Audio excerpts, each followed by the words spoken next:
Hi అండి. మేము ఈరోజు పత్తి గింజలు పెడుతున్నాము. ఈ పత్తి గింజలు వచ్చేసి అంకుర్ సీడ్‌లో 2 ప్యాకెట్లు అనమాట. ఇది కేశవ అనేటువంటి వెరైటీ. ఇంకా అట్లాగే రాశి సీడ్‌లో షిఫ్ట్ ఒక 4 ప్యాకెట్లు. ఇంకా నూజివీడు సీడ్‌లో నవనీత్ అనేటువంటి ఒక 4 ప్యాకెట్లు, మొత్తం 10 ప్యాకెట్లు పెడుతున్నాము. ఇది ఒక సాలుకు మధ్యన 3 ఫీట్లు, మొక్కకి మధ్యన 18 ఇంచులు, అంటే ఫీట్‌న్నర చొప్పున పెట్టిస్తున్నాము.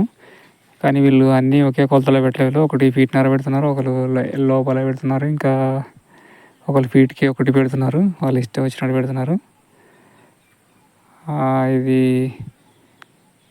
రోహిణి కార్తీ ఎండింగ్లో పెడుతున్నాం అన్నమాట. ఇది నీళ్ళు పెడుతున్నాము. ఇక్కడ ఇప్పటివరకు అయితే వర్షం పడలేదు. దుక్కిని కూడా తడిపి దున్నినాం అన్నమాట. దున్ని అచ్చుకొట్టి మళ్ళీ గింజలు పెట్టి నీళ్ళు కడుతున్నాము. ఇవి వర్షానికి పడ్డట్టుగా మొలవు. మనం ఎంత నీళ్ళు పెట్టినా కూడా కొన్ని గింజలు పోతుంటాయి అన్నమాట.